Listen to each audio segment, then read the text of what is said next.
building. We got the gods in the building. Got gods in the building. We do not care about your feelings. We do not care about your feelings. Got gods in the building. We got the gods in the building. We got the gods in the building. Got gods in the building. We do not care about your feelings. We do not care about your feelings. Don't care about you. With scriptures we shake and bake. Marching around Babylon, make it quake. My people, they see us, we make them say. The gods I come back to come say that they make them pay. That's what the Bible say. G is for greatest, O is for overkill. D is for dominate. F for superior, yeah, but we winning still. You heathens, you making me mad. So I'ma go out and prophesy. Esau wanna be us so bad. Your DNA full of lies. Stealers, the branders, the sellers, the killers. You teaching your offspring not to be with us. Today is new day. I can read. My God and my Bible resembling me. We got the gods in the building. We got the gods in the building. Got gods in the building. We do not care about your feelings. We do not care about your feelings. Got gods in the building. We got the gods in the building. We got the gods in the building. Got gods in the building. We do not care about your feelings. We do not care about your feelings. Don't care about you. See, I ain't new to this. Border of blue with French that jewelry. From Pompeii to Julius. Slave markets full, hot niggas love coonery. Bringing you down like denominators. You gon' get dealt with, cannot escape. The corner of your block be annihilated. The world is ours, the kingdom waiting. The money you chasing, the car that you driving, the cars you applying, can't profit you nothing. God's in the building, the reason you hiding, the lies that you teaching cannot take nobody. Why won't we all just love? Why won't we all just hug? Now where was that shit when we was all in boats, coast to coast, hating our brothers the most? We got the gods in the building. We got the gods in the building. Got gods in the building. We do not care about your feelings. We do not care about your feelings. Got gods in the building. We got the gods in the building. We got the gods in the building. Got gods in the building. We do not care about your feelings. We do not care about your feelings. Don't care about you. My people visual. I guess they lost. They lost all their vision though. What's the residual? We got nothing back. We ain't stick to the principle. Don't let them riddle you. We do it big and they do it minuscule. They placing a hit on you. They find a way to try to get rid of you. Eat and behave. Stop finding out ways to put us in graves. I am too grave. Obadiah, yeah, let's turn to the page. Read it and weep. Bunch of dead bodies out on the street. Who's that just came out of Basra? He came out of nowhere just like a thief. We got the gods in the building. We got the gods in the building. Got gods in the building. We do not care about your feelings. We do not care about your feelings. Got gods in the building. We got the gods in the building. We got the gods in the building. Got gods in the building. We do not care about your feelings. We do not care about your feelings. Don't care about you. We got the guys in the building, got the solutions to stop all the killings. We go to the sick and we give them the healing. We very heroic, but labeled as villains. The guys in the building. Better yet, we on the block with the killers in the D's. Get your thesis, rip the pieces. As we move the minds up, our people know telekinesis. We young and shamanic. You might not get it. The blood of the prophets is in our genetics. Our enemies look so pathetic. Pull a script on apologists and make them look so apologetic. Oh, clap our hands. Shout out to God with voices of triumph. Give praise to the King, the God of our God, the leader and ruler of Zion. Guys in the building. We got the gods in the building. We got the gods in the building. Got gods in the building. We do not care about your feelings. We do not care about your feelings. Got gods in the building. We got the gods in the building. We got the gods in the building. Got gods in the building. We do not care about your feelings. We do not care about your feelings. Don't care about you. We got the gods in the building.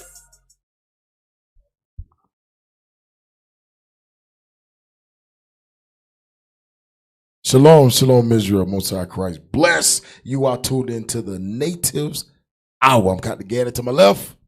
He said. To my right, but I ain't got his mic on. Call it your canal. All praises to the Most High, man. And you tuned into the Natives Hour, man. We gonna get it in. We gonna get it in. We gonna get it. Hey, you know what's crazy? You know, we watching Wisdom Cry Out, man.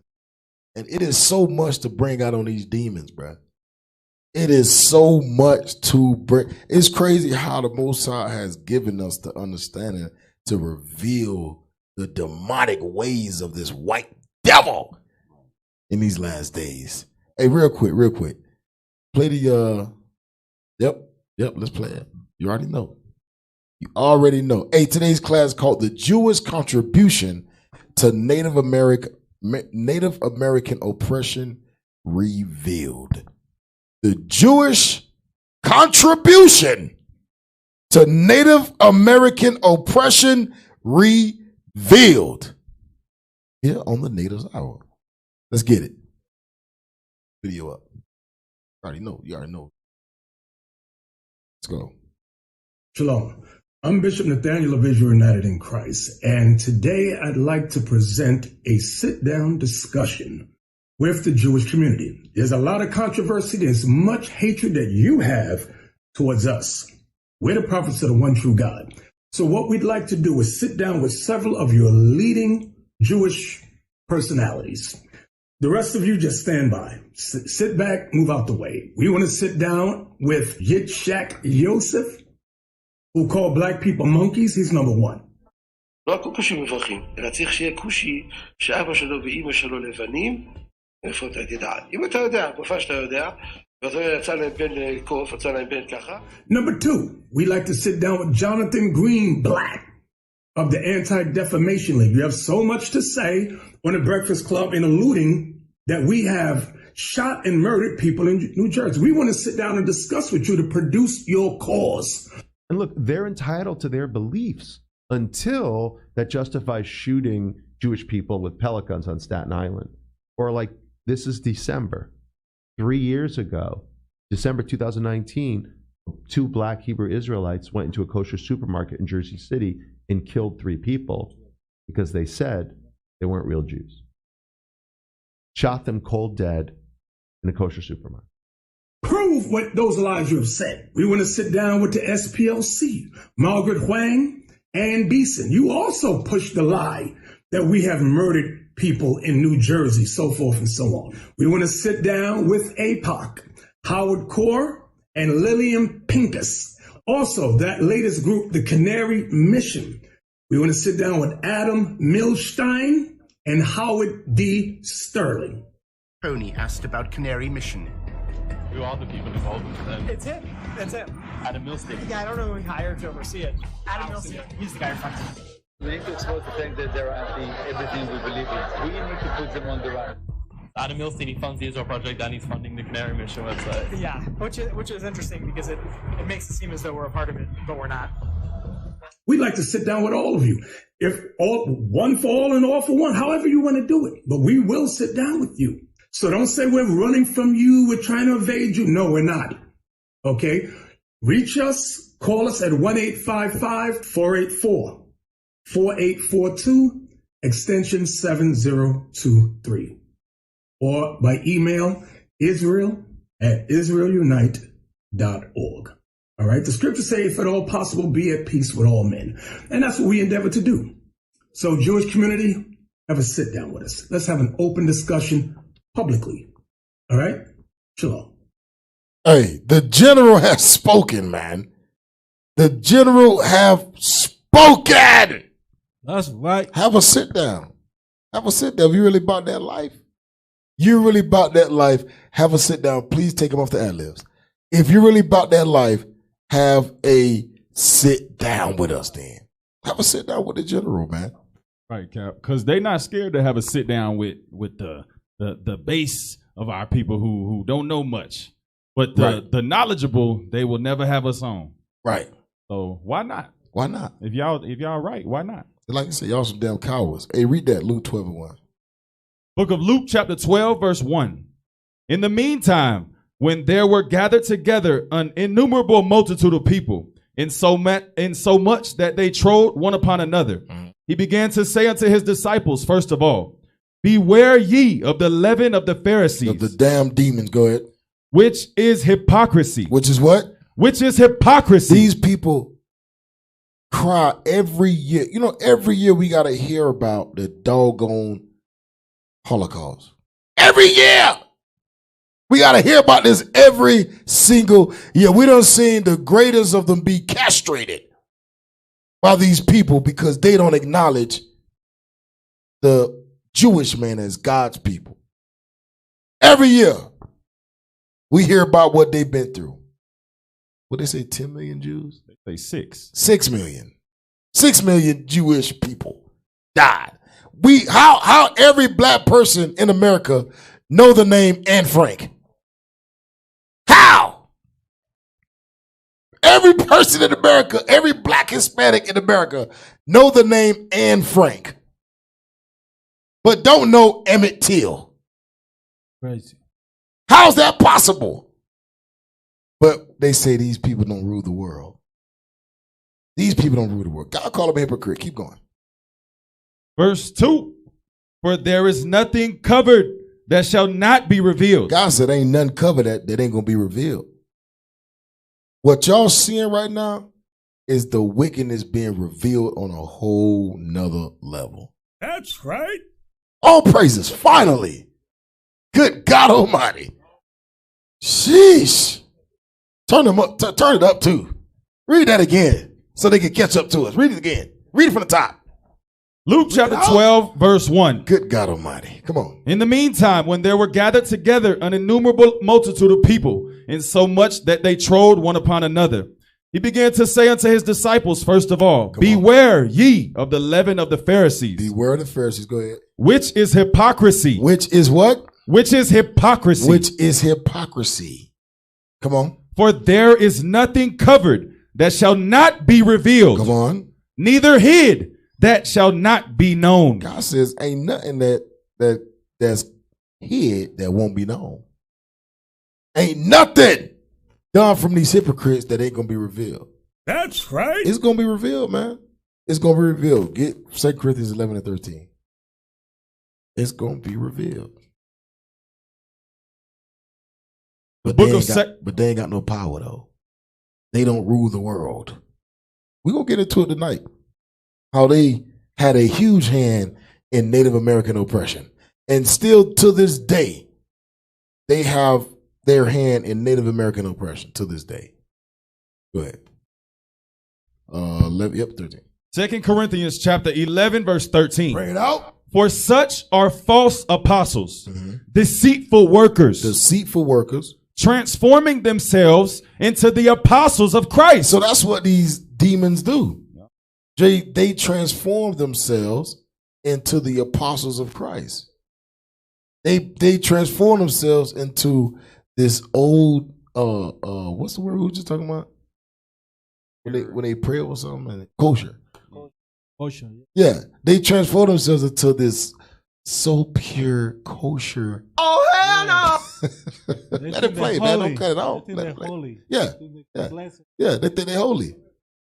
Yes. They think they're holy, man. They are the kosher of the world. They done been in the worst atrocities on the face of the planet. Greatest resilience of any people on earth. Right. The resiliency. Right. Read. Verse 14. And no marvel, for Satan himself is transformed into an angel of light. God said, don't marvel at that thing. Because even Satan can look innocent. Damn! Even Satan can disguise himself to a little girl named Anne Frank that's been hiding from the Germans. Oh. Even Satan can disguise himself into somebody that says, oh, we are God's people. We do no harm. 8 million people died. We were thrown into concentration camps. Pictures, creating sympathy, but yet in the classroom, I remember raising my hand trying to inquire further of our slavery, and it was met with, it was just quickly kind of shut down. In other words, to say, don't go further in that. Right. Don't worry about it. Dog. You know what I mean? So it's crazy. Oh, whoa. Why we got to bring up slavery every year? Right. Why can't we just move on from slavery? Each year, it seems like it gets less and less. It gets less, but we still talk about the Holocaust. Right. Every single, they won't let you forget. And if you do forget, they send your ass to Jewish Holocaust classes. Etiquette training. How to please the white man. Take a few steps. How to please the Jewish man. I remember the Holocaust Museum in Washington, D.C.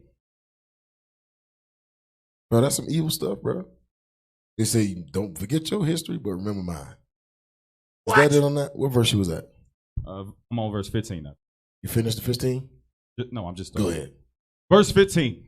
Therefore, it is no great thing if his ministers also be transformed as the ministers of righteousness. It says no great thing, right? that his ministers can also transform themselves into the ministers. That's why they all appear to be righteous. They all appear to be holy. They all appear to be the chosen people of God. They all appear that way. But God said they're the devil. Get Proverbs 19:9. Hey, Hassan, can you just take over that or what? No? Come on, man. Oh, come on. Oh, put Josiah on something. Yeah, Proverbs 19, verse 9. The book of Proverbs, chapter 19, verse 9. Bring it out. A false witness shall not be unpunished. God said what? A false witness shall not be unpunished. God said a liar shall not go unpunished. That's right. A demon shall not go unpunished. You lie on the prophets. You lie on the bishop. You lie on the deacons. You lie on anybody that goes against what you say we should believe. This canary, what's that crap called? Canary mission. The canary mission are liars. Right. What's the other ones? The ADL is a liar. JDL, liars. Huh? Tip? What is tip? Okay. Liars.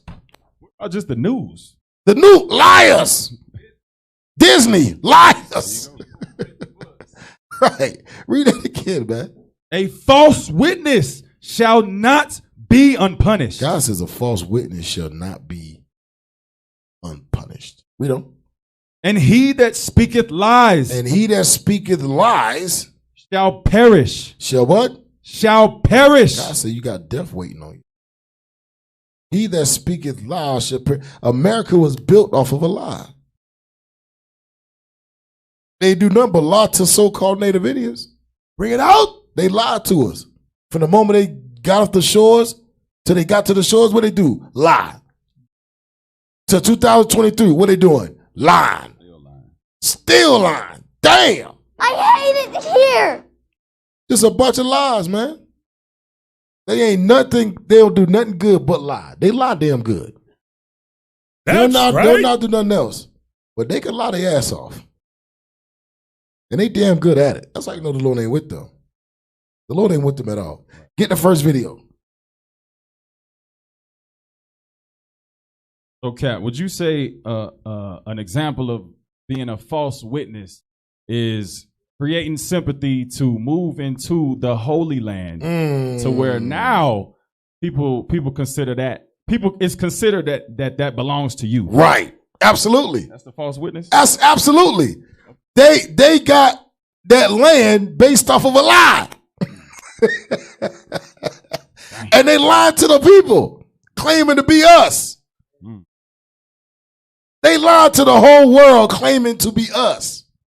They lied to the land. Well, wait a minute. That's weird stuff. They lying to the land. They telling the land, hey, dirt, we the real Jews. They telling the earth, hey, earth, we the real Jews. Hey, you animals, we God's people. Hey, you other countries, we God's people. They lying to the universe. They are, oh, damn. Damn. Hey, but Cap, the dirt don't seem to be agreeing with that. There you go. The land don't agree. The land like, wait a minute, hold up. We was treated a lot better the last time y'all was here. Say what? The last time the real Jews were here, we was treated a lot better than this. Message. That's why nothing grows over there. Nothing grows over there. Because the land like, y'all niggas lying. The land is like, y'all ain't the real Jews. Even the land. So what they gonna say, the earth is anti-Semitic? They'll pull it. They will pull it. Damn. They will pull that. They gonna say the earth is anti-Semitic. The dirt is anti-Semitic. Let's go to Mars. Let's go to Mars. Let's build a space force. They'll pull it, Cap. The earth is anti-Semitic. Damn. That's crazy, bro. Get the video. Today on the Daily Dose, Manifest Destiny. During the first half of the 19th century, the Is that United the, States that's population the Vatican video? witnessed a near five-fold expansion. Is that the first? Hold up, pause it. Is that the first thing I put up there? Okay. All right, play it. High birth rates and a rising tide of immigration from Europe. No, combined it with ain't. the The first economic- video is the Vatican.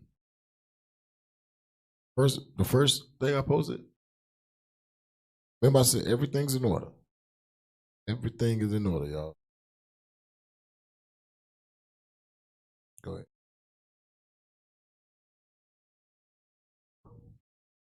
Better read that. Yes, sir. This is NPR CPR News. The Vatican repudiates doctrine of discovery. All right, let's look at that word repudiate. Let's look at that word repudiate. That's not a regular Negro word. It might be a Jewish word, but it's not a black person word. Repudiate. Definition of repudiate. Verb. To refuse to accept. To refuse to accept. So repudiate means to reject or refuse to believe. Go ahead. Go back to the article. So it says the Vatican is refusing to believe or to accept the doctrine of manifest destiny. Right? Let's go back. Go back to the article. Yes, sir. Nearly, you want me to read the small print? All right. Nearly 500 years after papal decrees were used to rationalize Europe's colonial conquest, the Vatican repudiated those decrees on Thursday. Rejected. Go ahead. Saying the doctrine of discovery that was used to justify snuffing out indigenous peoples' culture and livelihoods is not part of the Catholic faith. Bull crap. Bull crap it ain't. Why y'all wasn't saying this when it was happening? Why y'all wasn't saying this when the so-called Native Indians were being slaughtered? Now you want now you're on your deathbed. Now you want to say, "Oh, we reject this. We don't believe this anymore." Come on, man. Because your ass about to die. Go ahead. The doctrine was invoked as a legal and religious standing by Europeans who discovered new lands and violently seized it from people who had been living there for generations. How, Sway? It has been cited in different arenas for centuries, including by the U.S. Supreme Court as early as 1823 and as recently as 2005. The statement repudiates the very mindsets and worldview that gave rise to the original papal bulls. The Reverend David McCallum, executive director of the program for discerning leadership based in Rome, told NPR. It renounces the mindset of cultural or racial superiority, which allowed for that objectification or subjection of people. Don't see, you gotta be careful.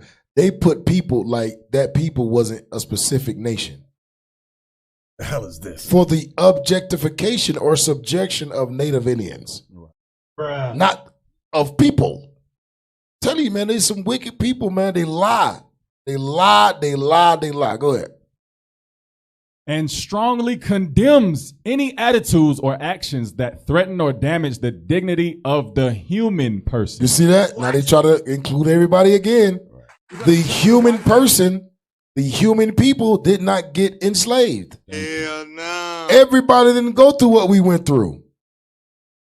But now they trying to clean it up. Now they trying to say, we condemn any types of slavery to anybody. Well, anybody ain't go through slavery. Oh, a specific people went through slavery. Right. You try to include us with people that ain't never touched the doggone slave ship before. Come on, people ain't never had a yoke of iron around their neck. How you gonna group us with them? Lie. They liars, man. That's why the most I say you gonna be judged for that. You lying devils gonna be judged for that. And yeah, we talk about you so-called Jewish people. You doggone right. Hold you guilty for that? You doggone right. You can feel any type of way you want, man. But just know it's wartime. That's right. That's right. Just know we coming for you. That's right. Scripturally. In the spirit. Biblically. In the spirit of Christ. Biblically. Right. In the love of Jesus. Love it. Bring it out. We ain't got no guns. We ain't got no weapons. We ain't come with you with no hands. We gonna come with you with the truth. And we gonna reveal how wicked you are to the world until Christ returns. And then Christ gonna wipe you off the face of the planet. That's just the way it's gonna be. That's right. Don't get mad at me. Go back. Yes, sir. Here's a brief guide to the discovery doctrine and why the Vatican's move is historic. The doctrine came from papal bulls in the 15th century. The doctrine was laid out in a series of papal bulls or decrees. The first one was issued in 1452. They authorized colonial powers such as Spain and Portugal to seize lands and subjugate people in Africa and the New World. As long as people on the lands were not Christians. As long as the people on the land was not Christian, that let you know nobody was Christian. That let you know the brothers that was brought over here on slave ships, so-called African American, your religion wasn't Christian. You so-called Hispanics, your religion wasn't Christian. You so-called Native Indians, your religion was never Christian. That was not Christianity. That was not your religion. Hell no. That was not your religion. You knew who you were. You knew you were the Israelites. Right. You knew that you had to keep God's laws. We knew that. We knew that stuff. I feel like that's important to keep hitting home because our people so, I don't know if it's just a memory been erased to the point where they just don't want to look into history, but our people so stuck and glued into the religions that we've been taught. God called us sottish. Sottish means stupid. We are stupid. We are stupid. Damn. Frustrating. We will believe the Jewish man tell us that we are Gentiles. The hell is this? But we won't believe a black man tell us that we are gods. Hold on. I think you need to repeat that, Cap. We will believe a Jewish man tell us we are Gentiles, goyim, which means beneath them. Right. But we won't believe a black man that looks like us, tell us we are gods. The brainwashing is real, man. The brainwashing is real. That's why this Jewish man is so angry at the prophets. We so angry. I mean, they so angry because they don't want the goyim to believe that they are actually superior than them. They didn't put so much money and effort to that indoctrination that you're speaking of. That if it's reversed, they like years. Yeah, they done. They money. Done. Yeah, years of blood, sweat, and tears. We put in, hell, we even killed our own people to make sure these niggas don't rise up. We even made sure that we kill our own people just to kill off Negroes and Hispanics, Native Indians. Say what? Wow. That's what they did. That's what they do to this day. You think these diseases was meant for the white man? These diseases meant for us. Right. But the white man died too. They said, well, it is what it is. Right. Bring it out. It is what it is. What do they call it? Casualties of war. There you go. The real agenda is to kill you all. Damn. What? Think about it like this. How is teaching a white man about Christopher Columbus detrimental to that white man? How, Sway? It's not.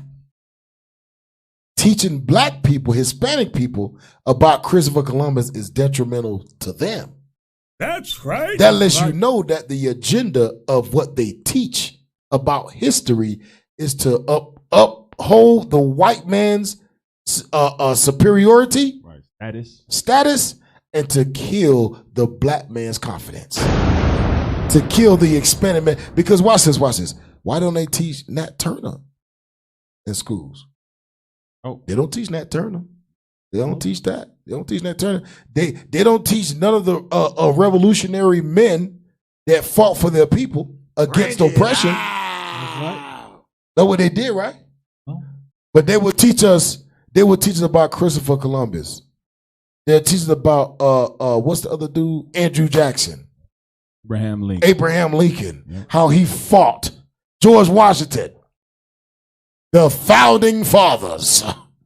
They teach about all that stuff. That's how you know, man. Jewish people run the world, straight up. Jewish people run the world. Yeah, I said it. I'm waiting on the clip. I bet I'm gonna tell you straight. I'm gonna teach until I see a clip, and then I'm still gonna teach even harder. That's right. I want to see a clip. I want to know, like, hey, clip it. That's Jewish right. people run the world. Jewish people are the devil. Clip it. Let's go. That's right. Go back. Go back.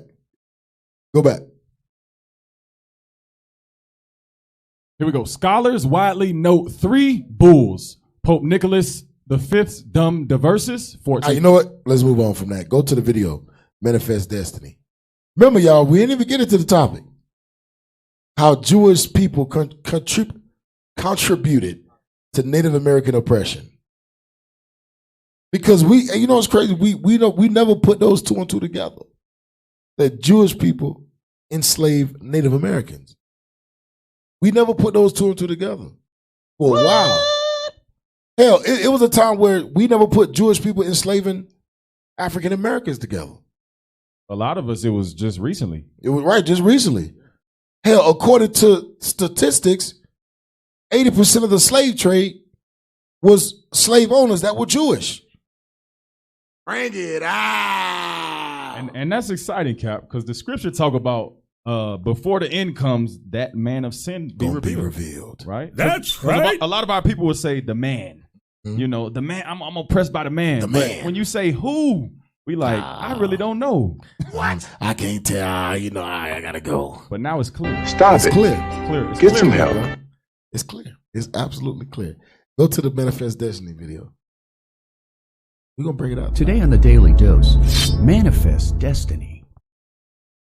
During the first half of the 19th century, the United States population witnessed a near 5-fold expansion due to high birth rates and a rising tide of immigration from Europe.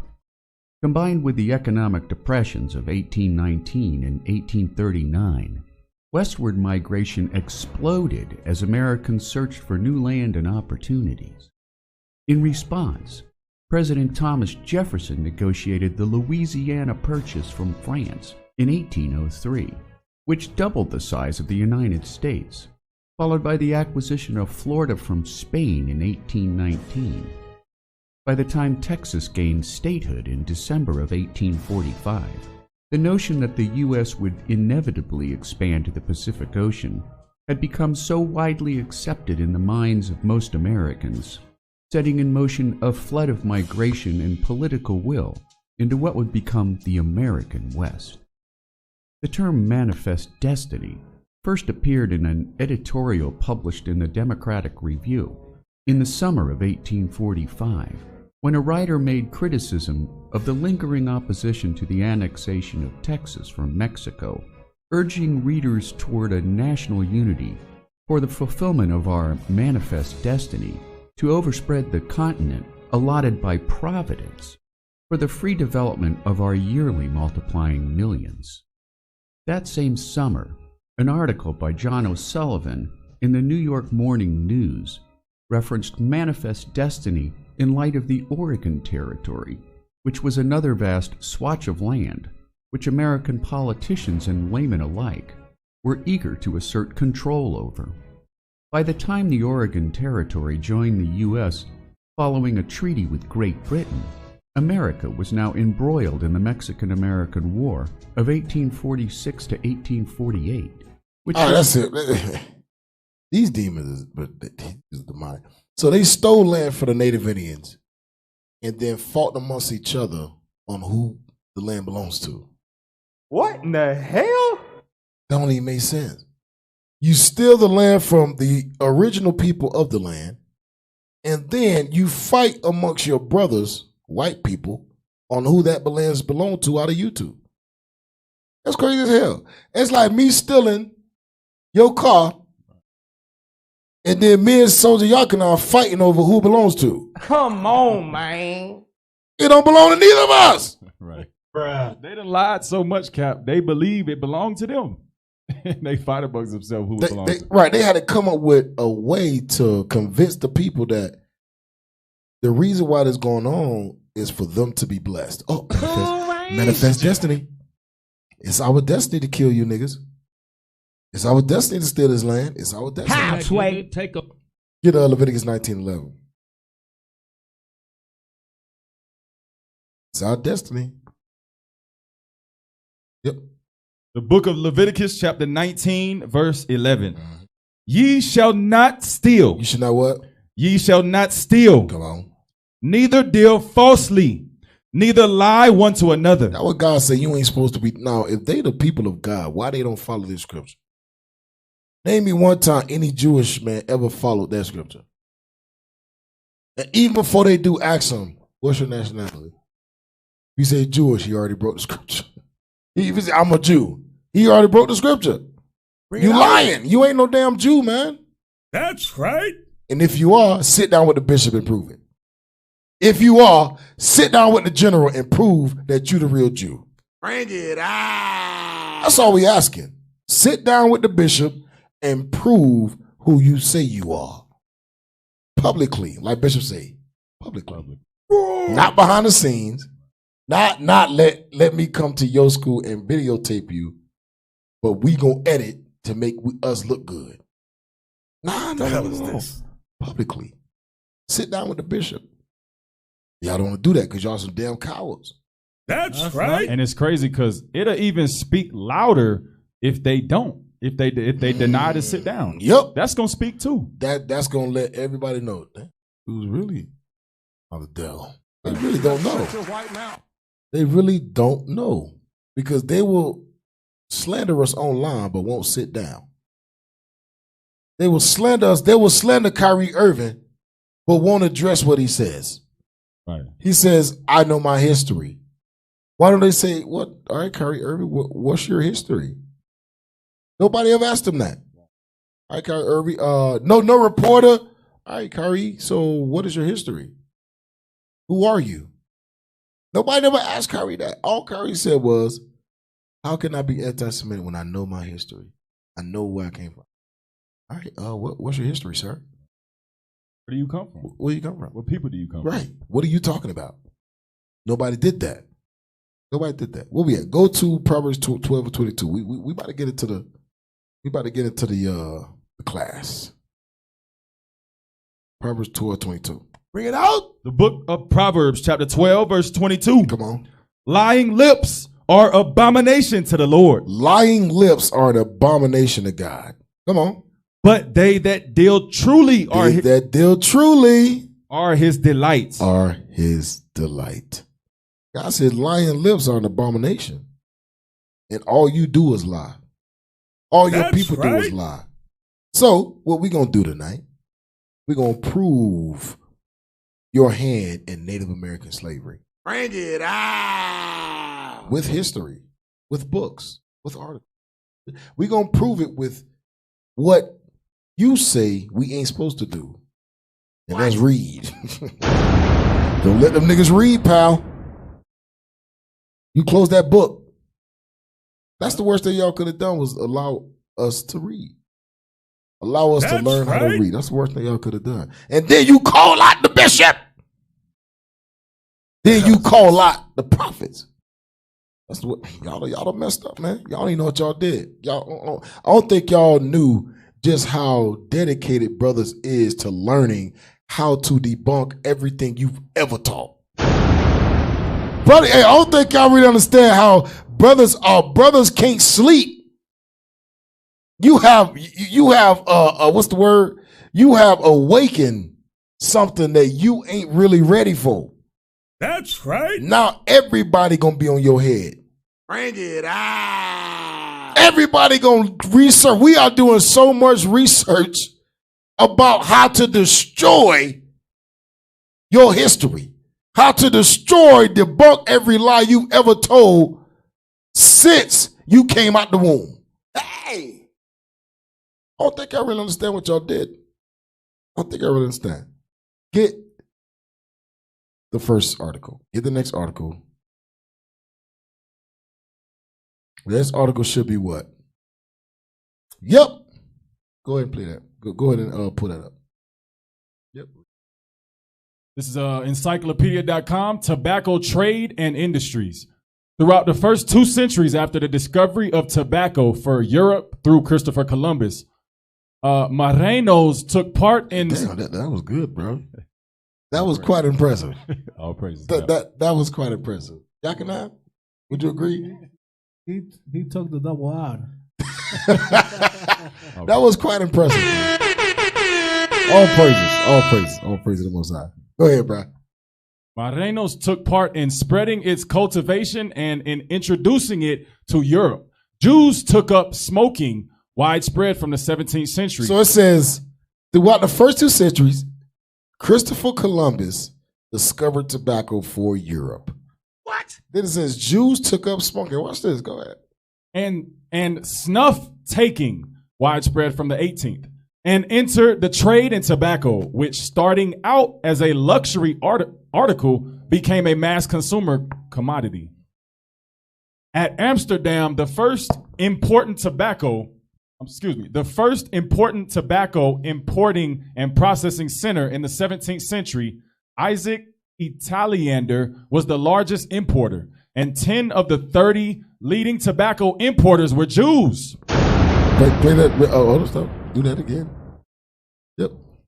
At Amsterdam, the first important tobacco importing and processing center in the 17th century, Isaac Italiander was the largest importer, and 10 of the 30 leading tobacco importers were Jews.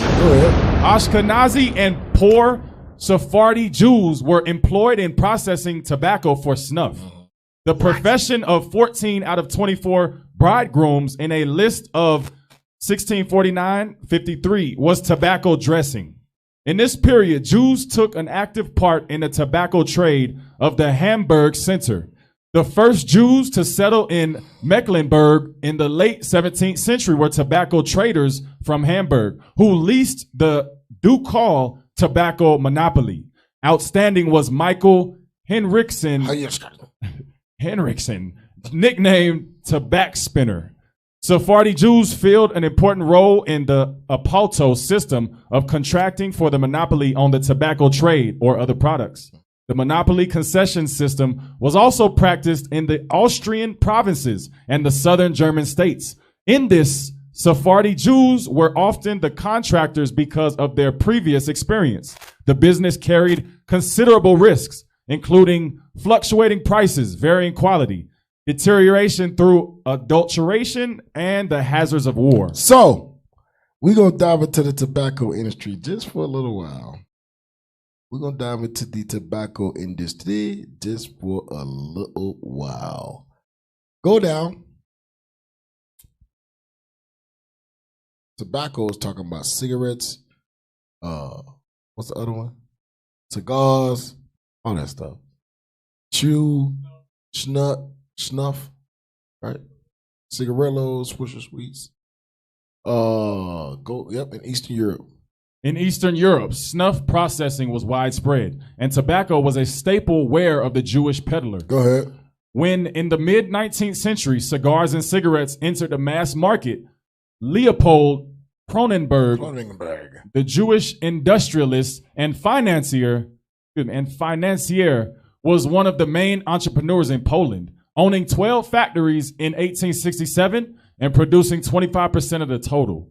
Of 110 tobacco factories in the Pale of Settlement in 1897, 83 were owned by Jews. Stop. Of 110 tobacco factories in 1897, 83 of those factories were owned by Jews. And over 80% of the workers were Jewish. Right? Go down to on the American. Sure. On the American continent, Jews traded in tobacco as early as 1658. It frequently served as legal tender and was a stock retail article of the Jewish peddler. However, Jews played a considerable part only in the snuff trade, among them the firms of Asher and Solomon and Gomez. Judah Morris, who wrote the first Hebrew book to be printed in North America, became a snuff trader. The last quarter of the 19th century brought an influx of impoverished Jewish immigrants from Eastern Europe. Watch this. Who entered the cigar and cigarette industry. And after the garments industry, it had the largest concentration of Jewish workers in the United States. Go ahead. The first professional cigar makers were generally Jews of Dutch or German origin who employed the immigrants in their factories or in sweatshops. So it says the Jews, Jewish people, they ran the tobacco industry in America. What? They ran that tobacco industry, right? Go to the next article. Go to Wikipedia. Philip Morris. What's this? Philip Morris. Read that. Wikipedia, Philip Morris International. Philip Morris International Incorporated, PMI, is an American multinational tobacco company with products sold in over 180 countries. The most recognized and best-selling product of the company is Marlboro. Marlboro. We all know Marlboro, right? Yep. That's the leading doggone cigarette brand. Go ahead. Philip Morris International is often referred to as one of the companies comprising Big Tobacco. Until a spinoff in March 2008, Philip Morris International was an operating company of Altria.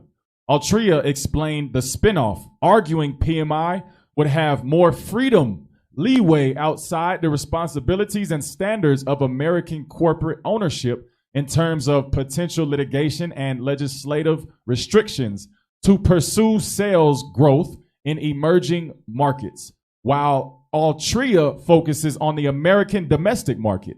The shareholders in Altria at the time were given shares in PMI, which was listed on the London Stock Exchange and other markets. The company's legal seat is in Stamford, Connecticut, but it does not operate in the United States of America. Philip Morris USA, a subsidiary of PMI's former owner, American parent Altria Group, owns the Philip Morris brands there. PMI's operational headquarters are in Lausanne, Switzerland. With tobacco being addictive and the single greatest cause of preventable death. Read it again. Read that again. With tobacco being addictive and the single greatest cause of preventable death globally, the company is highly controversial, not least because of its history of where you at? Where we at? Obfuscating. Yep. Because of its history of obfuscating scientific evidence around the health impacts of smoking, it has been the subject of litigation and restrictive legislation from governments. With the worldwide decrease in smoking prevalence in the 21st century, shares of Philip Morris were no longer considered the safe haven they once were. However, it has to be noted that the absolute number of smokers continues to increase. The company ranked number 101 in the 2021 Fortune 500 list of the largest corporations by total revenue. Oh yeah. Yeah, go down. Go down. And believe it or not, because I heard somebody say Newport. The creator of Newport, his name is R.J. Reynolds. R.J. Reynolds was, guess what? Jewish. R.J. Reynolds was a Jew. He was a smoking Jew. What? If Christ could bang, he's still gonna be smoking. Right. Where we at? Let's see. Go down. These are all the brands of his bullcrap, right? So it says that smoking is the leading cause of preventable death, right? Preventable death, but also is ran by go back. What's the name of that? Go back up. Yeah. Philip Morris, right? Philip Morris. Go to the next one.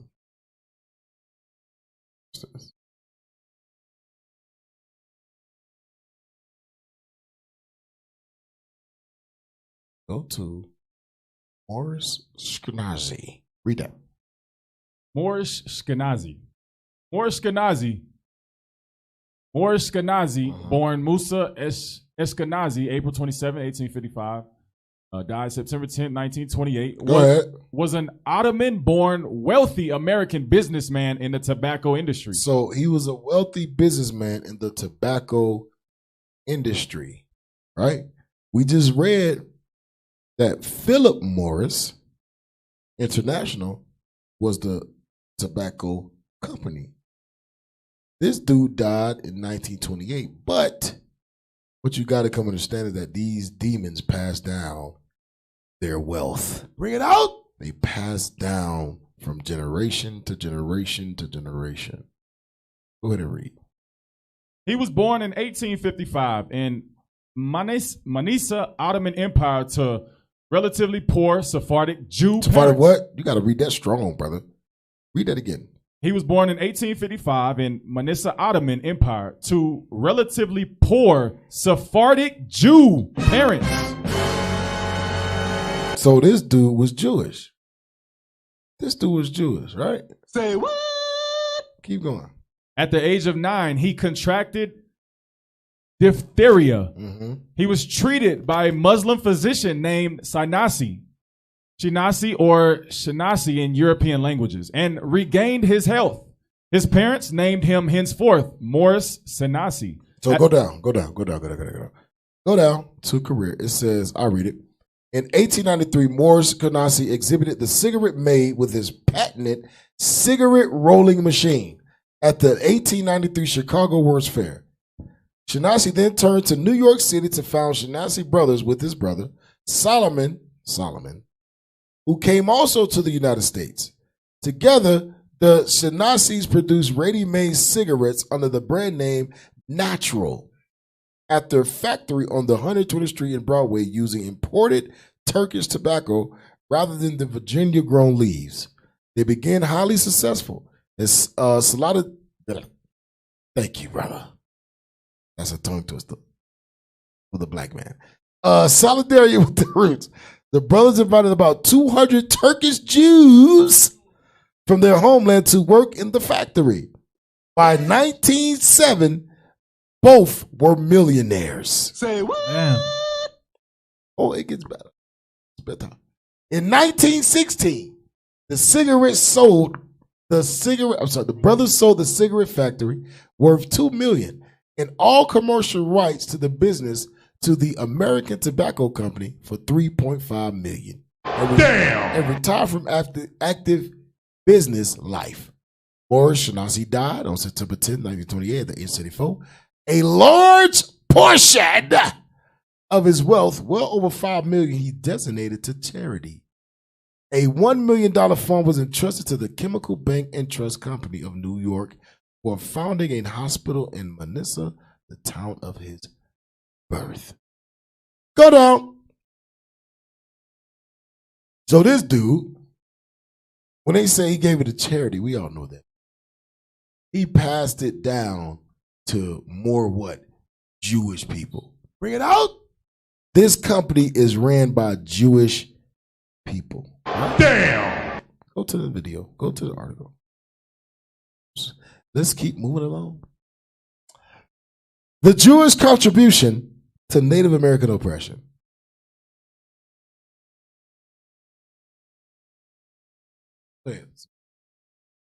Sacred tobacco and American Indians, tradition and conflict. American Indians have the highest smoking rates in the country. U.S. commercialization of tobacco continues to complicate sacred use of the plant. Stop. It says Native American Indians have the highest smoking rates in the whole country. and the smoking companies are ran by Jewish people. Damn.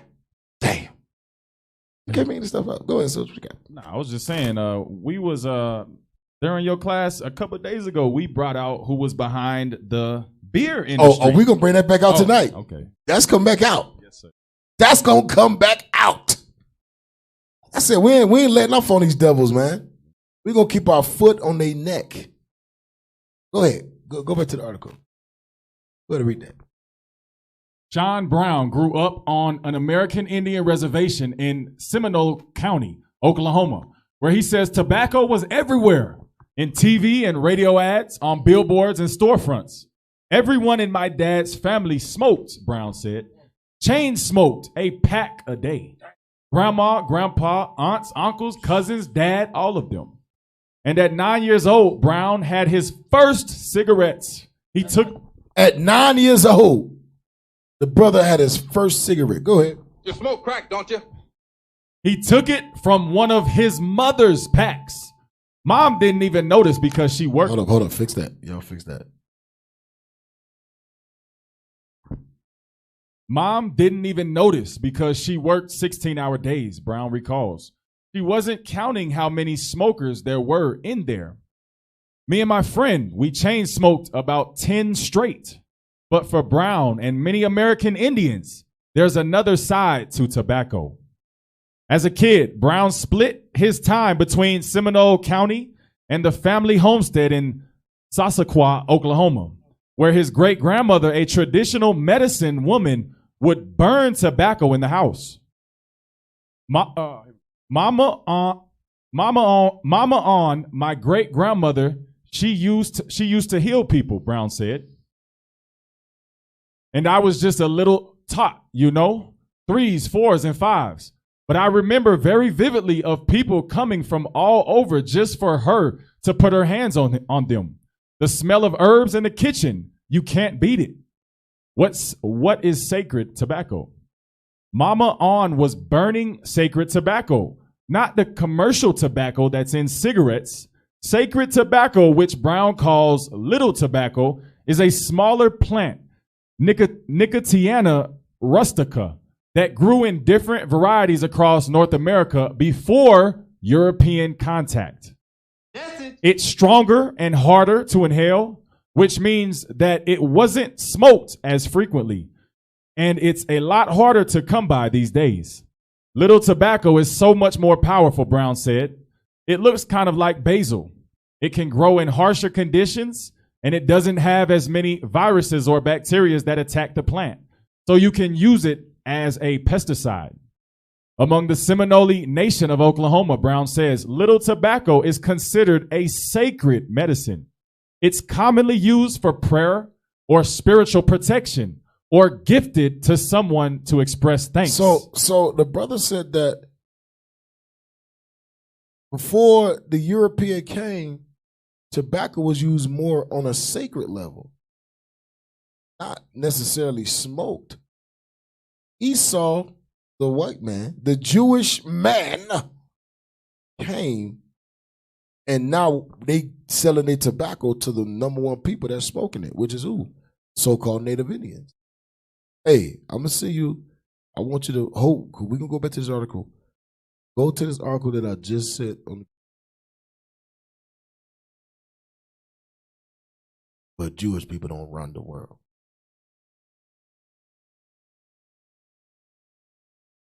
No, I'm glad all this coming out, man, because a lot of history, a lot of the destruction a lot of the destruction on the tribe of Gad, on the so-called Native Americans, is not talked about. It's not brought out. So I'm glad this coming out. All praise to the Most High.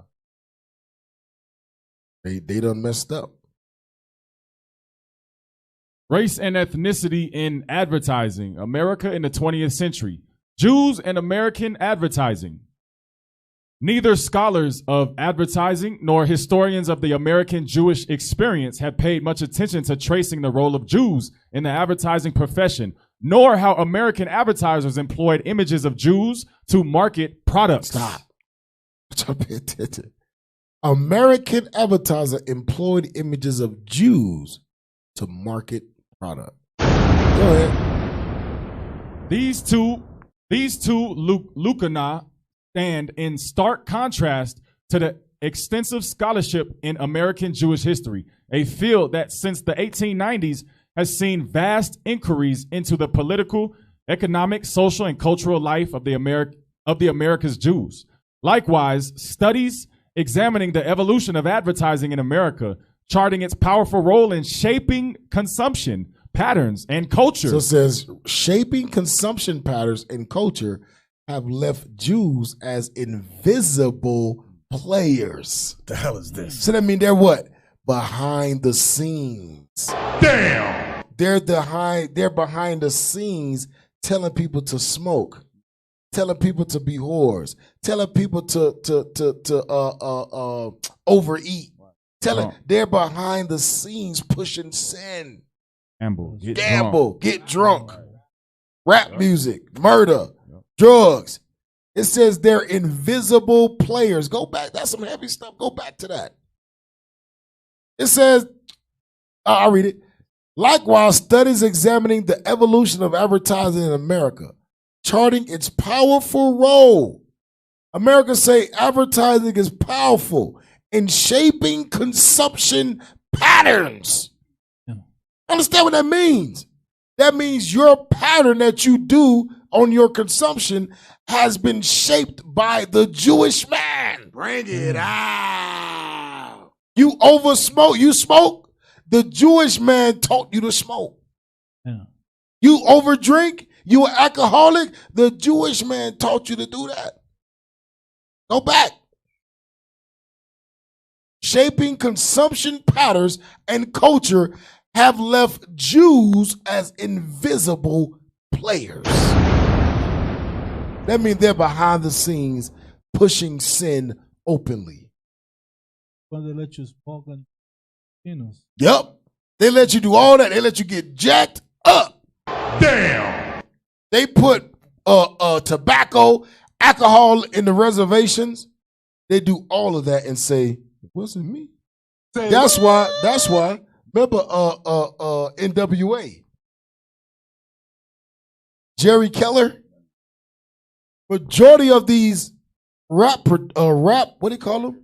Record labels, they're owned by Jewish people. Rick Rubin, they're owned by these labels are owned by Jewish men. So then when you die, they get money based off your life insurance. They hope for you to die. They make money off of your death. They make money off of you telling people, I'm gonna kill you. I'm gonna sleep with your woman. I'm gonna sell dope. I'm gonna gang bang. I'm gonna do all these abominable things while this Jewish man is just counting his money. Yep.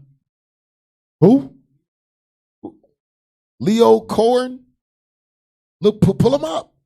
Yeah, pull him up. We talk about the contribution to the oppression. Pull him up. Right, that's what they do. Throw the rock high in the hand. Invisible players.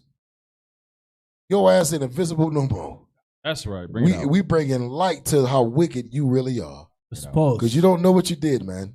Hey, it was your best interest to shut up and be quiet.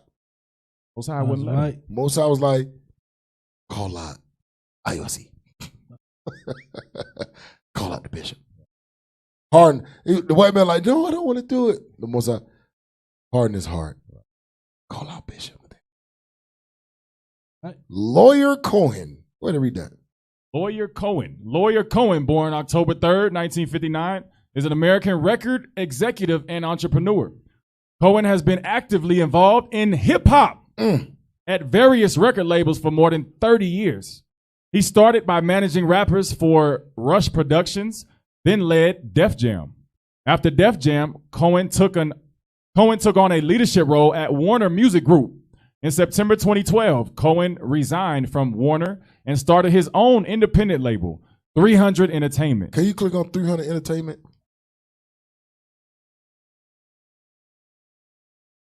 300 Entertainment. Theory Entertainment, LLC, doing business as 300 Entertainment. is an American record label founded by Leor Cohen, Kevin Liles, Todd Moskowitz, and Roger Gold. Go ahead. The label, all Jewish people, by the way. Go ahead.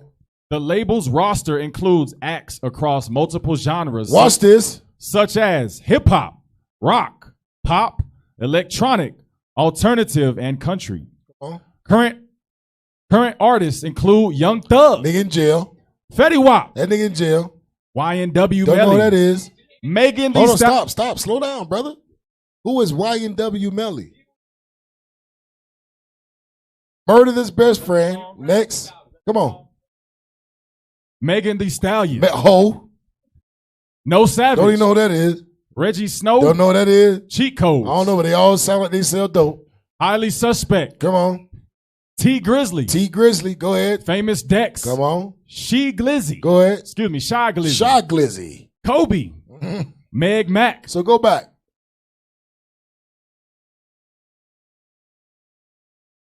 Oh. Go back. All you gotta do is press the back button. Yes. Yes. We're gonna talk about this deep art. I need you to go back. Thank you. Got a video, just pull it up. Go to Def Jam. Def Jam. See who's on Def. Def Jam Recordings. Def Jam Recordings, also simply known as Def Jam, is an American multinational record label owned by Universal Music Group. It is based in Manhattan, New York City, specializing predominantly in hip-hop, contemporary R&B, soul, and pop. The label has a London-based UK arm known as 0207 Def Jam UK, in the 1990s until the mid-2000s, and is currently operated through EMI Records. It has a Johannesburg, South Africa, and Lagos, Nigeria-based arm known as Def Jam Africa. Def Jam distributes releases of various label imprints, including Dave East from the Dirt Records. Current artists include Justin Bieber, Toya Johnson, Nasty C. That sounds like a nigga. Go ahead. 2 Chainz. 2 Chainz. Dave East. Come on. Jeezy. Come on. Jeremiah. Janae Aiko. So all these is all this dude produces is evil music that destroys Black, Hispanic, and Native American people. That's it. Go back. Find a video. Pull it up. Get the video of this Jewish man who can do no wrong. He's so peaceful. He's so innocent. Even how they worded it, like that Jewish man was over pop, alternative, country, but yet everybody he's over is Black people music. Yeah, Black people music. Nigga rap. Right. Not no country. I didn't hear one country artist. I ain't hear none either. They may have done one country song as a rapper. Like what's the dude's name? Oh yeah, Nelly did. What's the other dude's name? Lil Nas X. Nigga that gave Satan a lap dance. Go ahead, man. You got a video? Come on. Look at that. Really rough, particularly on women. But I think it helped change the course of the crack epidemic. I don't know what's this opioid thing, man. Well, being a crackhead wasn't cool back then. Being a crackhead wasn't cool.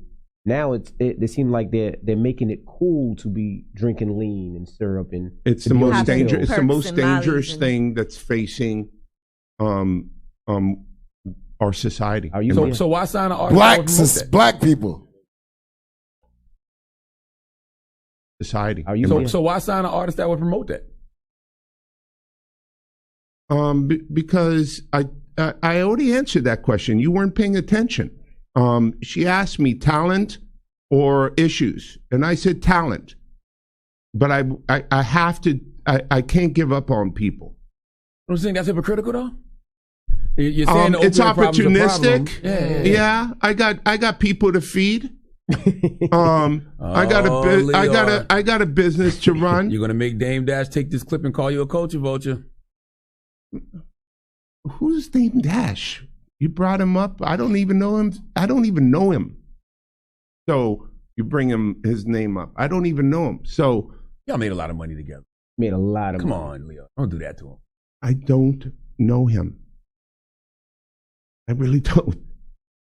So, I don't know what to tell you. I'm telling you, man, these Jewish people is evil as hell, man. He said, yeah, I'm opportunist, but I got people to feed. So if I can make money off of you killing your people, I'm going to do it. Because they did the same thing to God. They took lands, took a culture, took a name, took everything. And they didn't give a damn about us dying from the buffalo being murdered off. They didn't give a damn about us dying from the diseases that they brought over here. But what they said, I got people to feed. I got a land to take. That means I'm going to do it by any means necessary. Come on, man. That's the same thing they do today. But they so damn innocent. Go back to the to where we was at in the beginning. Want to say something, Soldier? I was just going to say. Is you going to say something, Soldier? Yeah. Sheesh. Yeah. Goodness gracious. Come on. When I see that video, obviously he know who Dame Dash is. I mean, obviously, he man. worked with him. Yeah. Dame Dash is not a nobody in the music industry. But the fact that he would play dumb like that prove at the end of the day he's going to stand with his people, and we need to do the same. We need to do the same. You know, that's all. That is absolutely correct. That is absolutely correct. Go back. Crazy. Go back and read that article again.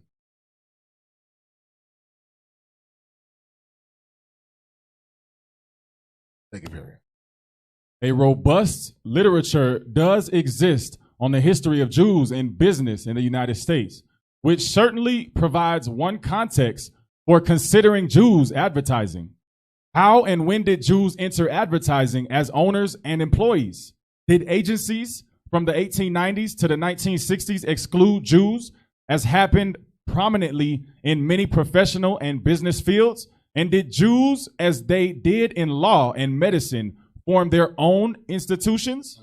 Did Jewish-owned advertising agencies handle the accounts of Jewish-owned businesses? American advertising, emerging in the late 19th and early 20th century, in the main emanated from New York, home to the largest concentration of America's Jews. In those same years, an increasing number of American Jewish men, particularly the sons of Central and East European immigrants, received thoroughly American educations, and their ethnic community had long been engaged in business. These factors together should have seen a steady stream of Jewish men, and maybe some women, enter the advertising profession. Go down. Message. So it says, go down, Jews in the advertising profession. Hold up. I want to say where it talks about smoking. Yep, right there. Stop. Go while associated. While associated more with the history of public relations than advertising in the more narrow sense, Edward Bernays, the Vienna-born nephew of Sigmund Freud, made social, scientific, and psychological theories of crowd psychology central to selling goods to the public. So they study the brain. They study what gets people to do what you want them to do, right? It says they made scientific and psychological theories of crowd psychology central to selling goods to the public. That means they studied on how to get people to buy what they're selling. Amazing. Go ahead. Watch this. He helped the American Tobacco Company. Stop. He helped the American Tobacco Company. Go ahead. When it wanted to transform public opinion to accept the idea of women smoking in public, and from the 1910s to the 1960s, orchestrated advertising campaigns for Veneta, Harnitz, Procter & Gamble, Dixie Cups, and the Aluminum Company of America. Go down to images of Jews in America. So these Jewish people, they study the psychology of how to get people to buy what they were selling. That's why they say Jewish people are the best what? salesmen. Yeah. They say they're the best to deal with money. They say they're the best at doing anything with money and banks and accounting. And you would rather go to a Jewish man than anybody. But it's all demonic. What you gonna say, Susan? Yeah, it's all demonic. Go back. Let's see. Go to we ain't gonna build this thing too long. I want to bring out that smoking part. Go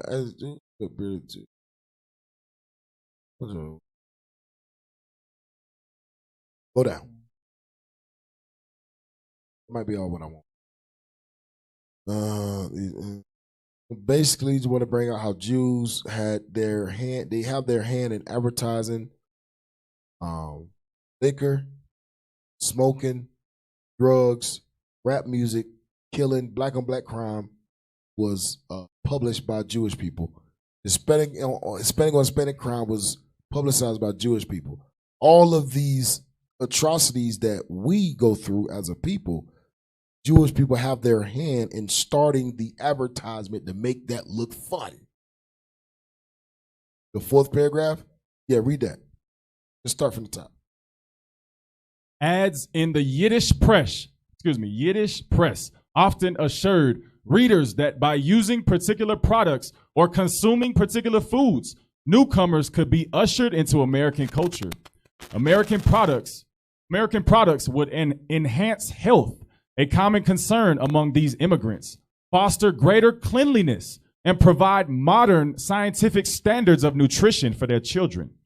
Borden's Eagle brand milk, for example, advertised in the 1913 Froyen Welt, the Jewish Lady's Home Journal, with a picture of a sickly Native American children on the Pine Ridge Reservation, with the statement. So hold on, stop. So it says, I'll read it. So it says, for an example, right? It's talking about how Jewish people push these products. American products would enhance health. A common concern about these immigrants, foster greater cleanliness, and provide modern scientific standards of nutrition for their children. So they're trying to push something to make you believe by taking this, you would enhance the health of your child. It says, Borden's Eagle brand milk, right? Because they say milk make the bones stronger. If you don't drink this milk, this is what they said you would look like. Borden's Eagle brand milk, for example, advertised in the 1913 Froyen Welt, the Jewish Lady's Home Journal, with a picture of a sickly Native American child on the Pine Ridge Reservation, with the statement, every president of the United States can claim immigrant origins. The message was clear. Give your child Borden's Eagle brand milk, and this child of an immigrant may someday be a president. Withhold it, and he will end up malnourished, weak, no better off than the Indian child languishing in poverty. Damn! This Jewish man say, give your child this specific milk, and he could become a president. If you don't give your child this milk, he's going to be malnourished like Native American Indian children are. The hell is this? On the reservations we pushed them to. Right, that we pushed them to. Bring it out. The pride of I'm this telling man you, man, they evil as hell, man. They evil as hell. They push formula. I remember buying for my kids formula. They say don't breastfeed. Right, don't breastfeed your child. Give this formula to him. Yeah, he's sick. He can have breast. He got to have formula. Gotta have formula. Come on now, dog. When it's proven that breast milk is 10 million times better than any type of formula. The Most High made the woman to create formula. That's right. But Cap, over time, that media inside of our minds will make us believe, no, what America is pushing, what the Jewish man is pushing is better for my children. It's better. Yep.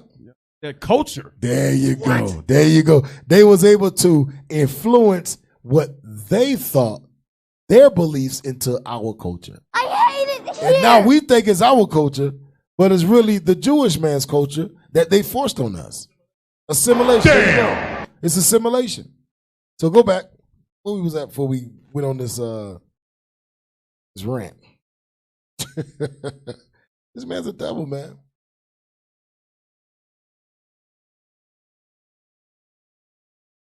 Let me see. Hold up. So go to. I don't think we was done with that. No, that's it. That's it. Yeah. So go to the beer. Go to the beer. Go to the next one. Go to the next one. 555. We ain't done with y'all demons, man. Right. Done with y'all demons. Y'all gonna get it. 655. Go ahead and read that. Demonic, demon-like. Go ahead. The Jews who made American whiskey. Many iconic bourbon and rye brands on store shelves are or were once owned and operated by Jews. Hey, I'm just saying. I'm just saying. This dude is so peaceful that he has his hand in everything that destroys blacks, Hispanics, and Native Indians. Bring it out. How? How's that possible? How, Sway? You are the most peacefulest people in the world, but for some reason, every detriment of our people is ingrained with the hand of a Jewish man. What? How is that even? Nobody sees that. Nobody questions that. How everything that we've been through, Jewish people had a hand in it. Nobody sees a problem with that. But this man is so peaceful. This man is so, he's a Holocaust survivor. Hell no. He survived the Holocaust. He's 94 years old. How, Sway? He went through 10 concentration camps and survived. How is that possible that nobody is holding these people accountable? How, Sway? Go back. Go to the article. We're going to hold you accountable.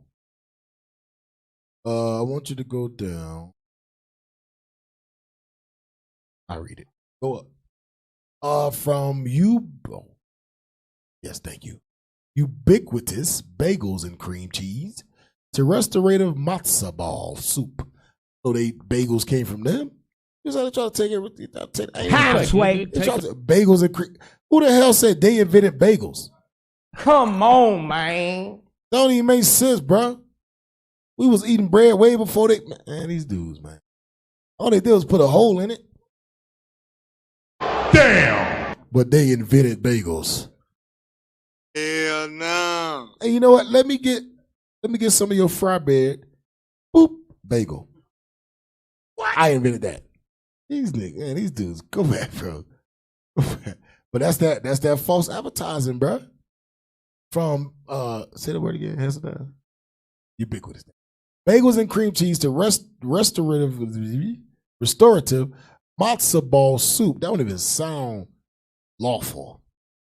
Anything matzo ball don't even sound lawful. Ain't nobody got time for that.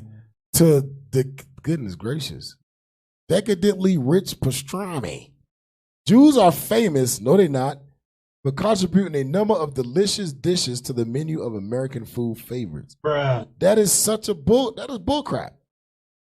But when it comes to drinks, the item that usually pops into people's mind first is, sadly, the sickly sweet kosher wine. What? This is a real shame. Since Jews have actually played an important role in the history of American whiskey. Many of the iconic bourbon and rye brands, on store shelves are currently or were once owned and operated by Jews, including Jim Beam, I.W. Harper, Rittenhouse, Elijah Craig, Four Roses. Oh, you getting drunk. You drink Four Roses. And Dickel. It makes sense. According to Marnie Davis, author of aptly named Jews and Booze, Becoming America in the Age of Prohibition, the Associated Professor of History at Georgia State University, Jews have had plenty of experience making liquor before arriving in this country. What? The production of alcohol is built into Jewish culture, dating all the way back to the rabbinic period. And she says, and thanks to the religion's dietary laws, Jews had to always have access to wine of their own making. It pushes Jews to the home production of alcohol and kosher wine.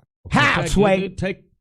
As far back as 1400s, anti-Semitism. Well, that word.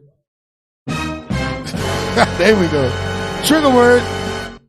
Anti-Semitism in Europe, man, these dudes, hey, I'm going to tell you, every time they do something wrong and they get punished for it, whoever punished them is anti-Semitism. The hell is this? They don't like Jewish people now. Bruh, I saw you rape that little girl down the street. How am I anti-Semitism because I'm locking you up? Go ahead, go back, bro. Let me see, go down. Go down. I don't really like this article. I just wonder. Jews had their hand and still have their hand in the production of liquor.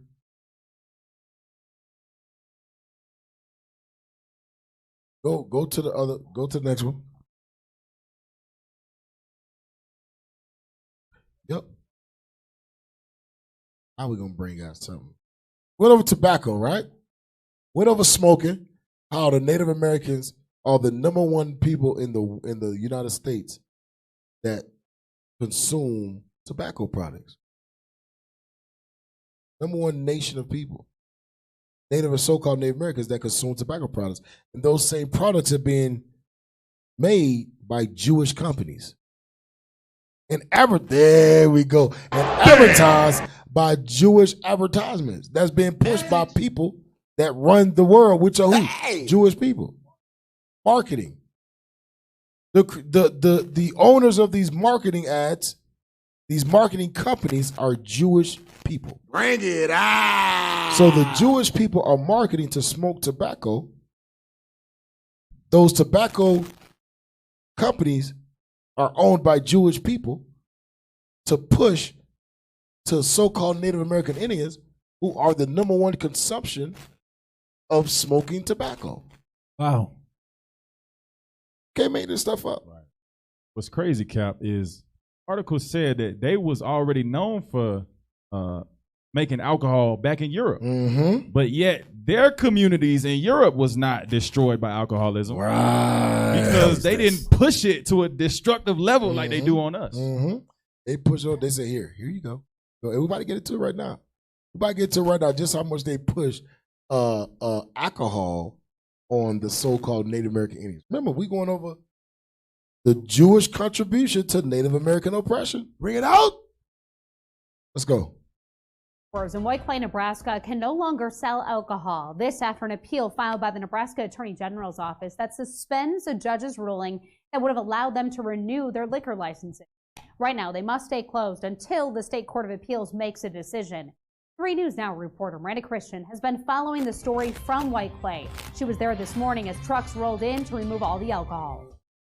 There's no alcohol in White Clay today. I've talked with a lot of people this weekend, and some agree with closing the store, some don't agree. But there's one thing everyone agrees with. There will be a lot of people hurting with their supply cut off.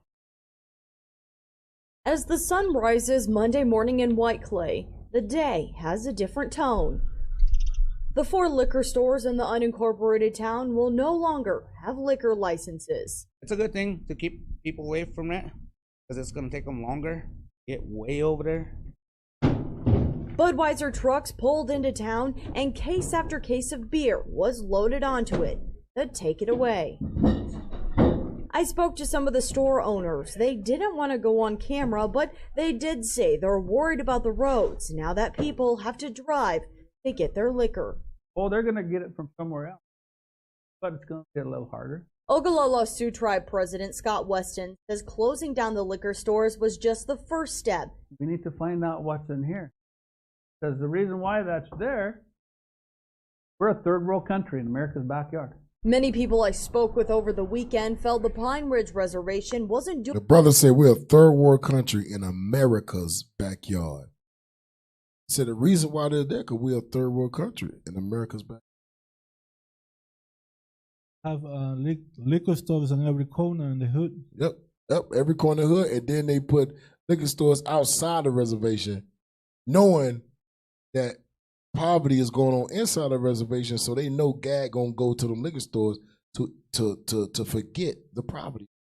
Bring it out. That's why they set up right outside the reservation. I hate it here. Go back. Oh, go ahead, I just had an example, Cal. It's like, back in the world, a lot of us used to go to the club late at night, 1 a.m., 2 a.m. You get out the club, what do they set up outside of a club venue? They set out a food truck. Come on, they know you drunk and hungry and high. Because they know they're gonna sell out. It's similar to how they setting up different liquor stores and access to things that are going to destroy us. Same thing. Name is that thing. Go back. We need to find out what's in here. Because the reason why that's there, we're a third world country in America's backyard. Many people I spoke with over the weekend felt the Pine Ridge Reservation wasn't doing enough to help their people. We improve our law enforcement. We improve our techniques, however. We look at rehabilitation. The alcohol is not being sold there. It's going to be sold right here in our faces, which is actually, I seen it this morning already. Weston says up to 40,000 people can live on the reservation. Many suffer from extreme poverty and addiction. That's the intent. Is people want to be. Alcohol is a choice. Alcohol to drink is a choice. These people, these membership, they have homes that they can go back to. The point being made is that we are trying to help them. Weston says they do plan to build things like safe houses and rehabilitation centers. They just need the money to do it. He says he is planning on talking to government officials within the next week. Reporting in White Clay, I'm Miranda Christian, 3 News Now. Go to the next one.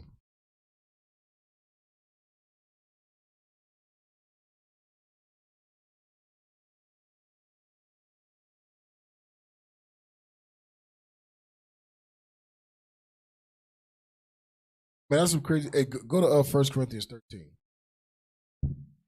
1 Corinthians 13. Verse 9.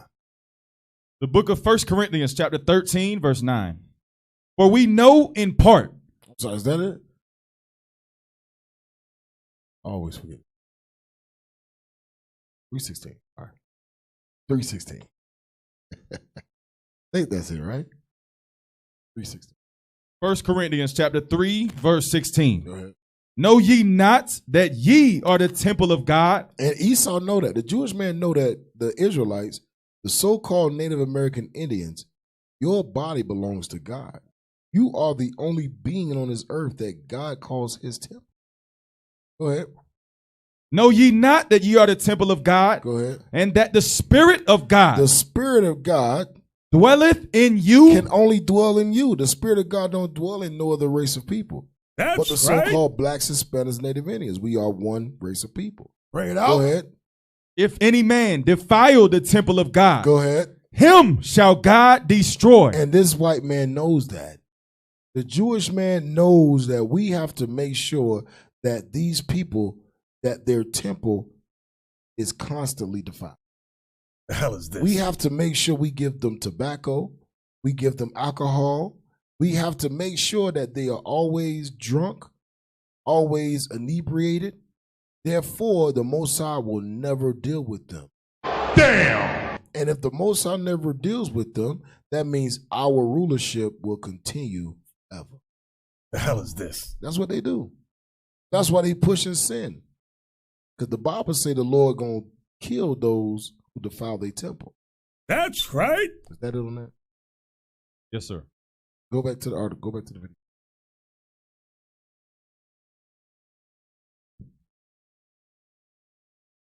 Reservation in South Dakota, the epicenter of a crisis in American Indian life. To fight the alcoholism that is endemic here, the Oglala Sioux launched an unprecedented legal battle. It is seeking $500 million in damages from some of the world's largest beer brewing companies, as well as from liquor sellers in the town of Clay, Nebraska, just across the border. The Oglala Sioux tribe brought this lawsuit, hope that it would. Don't prey on our people because of their. White Clay, Nebraska, population 12, less than 250 feet from the Pine Ridge Reservation, where it is not only illegal to possess or transport alcohol, but illegal even to have traces of it in your system. The tribe's lawsuit alleges that the defendants supply alcohol in a quantity far too large in an area where there is no place for it to be legally consumed. In 2010, its 4 liquor stores sold nearly 5 million cans of beer, nearly all thought to have been consumed by Pine Ridge residents. 40,000 people live on the vast reservation. Alcoholism is said to impact 85% of all families. Isolated, with few jobs and staggering unemployment, Pine Ridge is one of America's poorest patches. Its problems are handed down from generation to generation. Every one of my kids are all drinking. That's how 2 of my boys are in jail, and then I have one daughter that drinks a lot too. That left her. So those are her grandkids. She said, all my sons are in jail. I have a daughter that drinks a lot too, and she left her kids with me. Damn! Watch this though. Go back to the beginning of the video. Right there. The Oglala Sioux tribe has launched an unprecedented legal battle. It is seeking $500 million in damages from some of the world's largest beer brewing companies, as well as from liquor sell. It said it is seeking $500 million, right? Yes, sir. In damages from one of the largest beer companies. This is a beer company called, go back, Molson, 1786. Molson. I want y'all to remember this. Go to the next article. Yep. I just noticed a little small point in what they said too. They said it was might get the words wrong, but they said it was generational. Yep. You know, passed down from generation to generation. What's happening to them? Yep. Yep. Constant. From the beginning. Cool. Said Molson, right? Andrew Molson. Andrew Thomas Molson is a Canadian businessman born in 1967 in Montreal. He is the eldest son of Eric Molson, the brother of Justin Molson, Golf Molson. He's a member of the Molson family. Go down to career. Andrew Molson is chairman of the Respublica Group since 1997. He owns shares in the Molson Coors Brewing Company and is a member of the board of directors of the Dushan's Group, Dundee Corporation, and CH Group Limited Partnership, owner of the Montreal. What?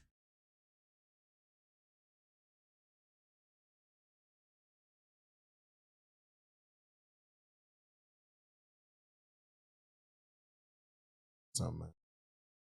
Boom. Heartland Molson. Heartland Dim Molson, a former owner of the Montreal Canadiens, we just read that, right? Team and an heir of one of Canada's oldest and most prominent business families, died on Saturday in Montreal. He was 97, lived in Montreal. The Molson name has been synonymous with beer for more than 2 centuries. It says so. Remember, it said 1786. The Montreal-based company, founded 216 years ago, and Mr. Molson's great-great-grandfather still has 45% of the Canadian beer market. His flagship brand, Molson, is a household name. Though Mr. Molson was widely identified with Montreal's English-speaking establishment, he was fluent in French.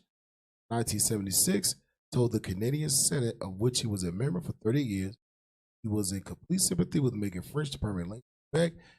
Mr. Molson also nominated the first Jewish member of Montreal's Mount Royal Club. Then a bastion of the English-Canadian establishment. Mr. Molson played minor league hockey in the 1920s. 57, he's a brother, Thomas, right? So, go back. So this dude was supported by Jewish investors, and he himself was Jewish. Bring it out. He himself was Jewish, and he was supported by Jewish people. The hell is this? All right, go back to the video. Go back. Go back to the video. Yeah.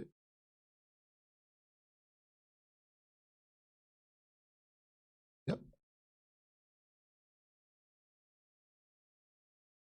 Come on. Play it. Legal even to have traces of it in your system. The tribe's lawsuit alleges that the defendants supply alcohol in a quantity far too large in an area where there is no place for it to be legally consumed. In 2010, its 4 liquor stores sold nearly 5 million cans of beer, nearly all thought to have been consumed by Pine Ridge residents. 40,000 people live on the vast reservation. Alcoholism is said to impact 85% of all families.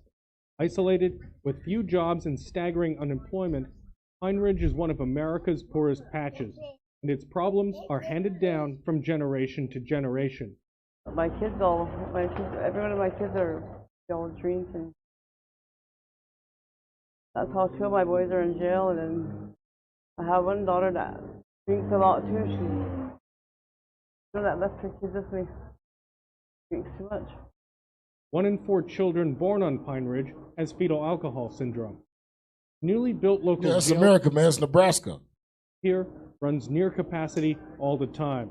Over 90% of my inmates are incarcerated for a charge that is related stemming from an incident involving alcohol consumption. Some have argued that shutting down white clay will only cause buyers to drive further down the road. We will still find a way to go get what we need. While closing off easy access to alcohol will only make it harder to get. If the lawsuit is successful, the tribe plans to use the money to build a treatment center and stimulate economic development. Crisis mode is this. Addiction is very strong and it has a historical background to it. Many at Pine Ridge are hoping that victory in the courts could help break the cycle of poverty and addiction more than a century in the making. So I let you know. So we went over, and we ain't gonna go over everything. We're gonna save part 2 for next week, Lord's will. We're gonna go over how conquistadors that came to America Jewish. Bring it out. That's for next week. That's for next week. But we went over tobacco, how the Jewish man have his hand in tobacco that so-called Native Indians, they consumed themselves with. Out of more than any other nation in America, the so-called Native Indians smokes the most tobacco.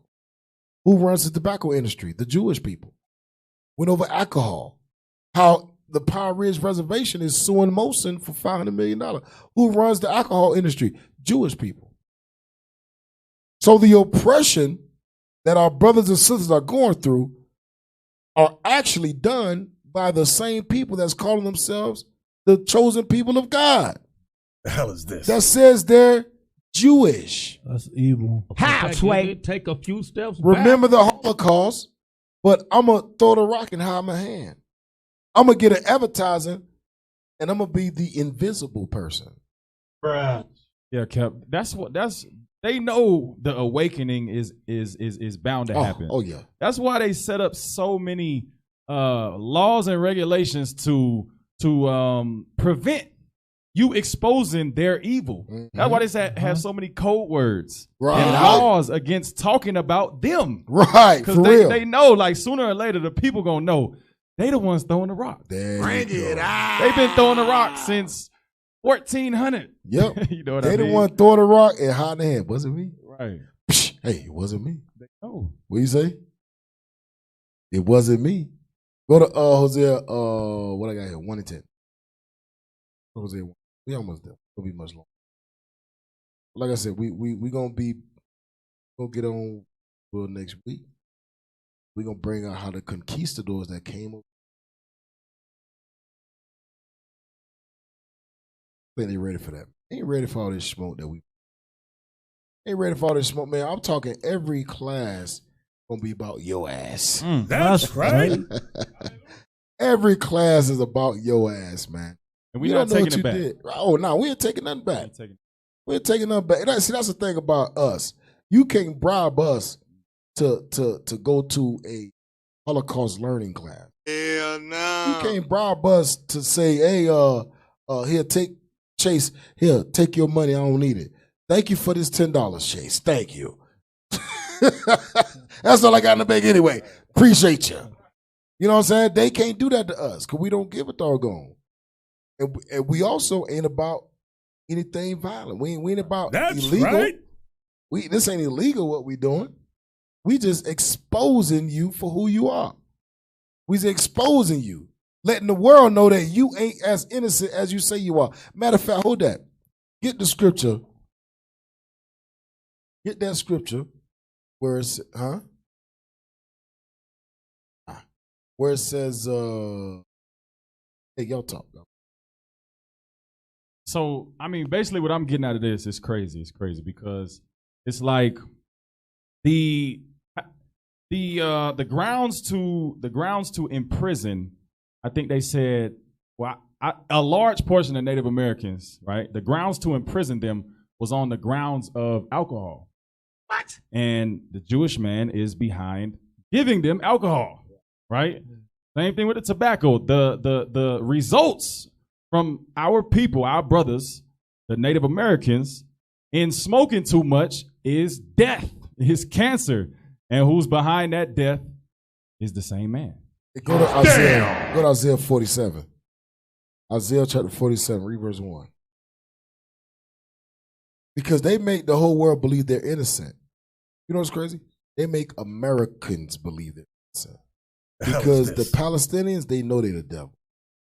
The people over there in the Middle East, they know that the Israelis of Israel are the damn devil. That's right. Isaiah 47:1. The book of Isaiah, chapter 47, verse 1. Bring it out. Come down and sit in the dust, O virgin daughter of Babylon. Virgin daughter of Babylon is talking about America. All right? America is the virgin daughter of Babylon. That's right. Go ahead. Sit on the ground.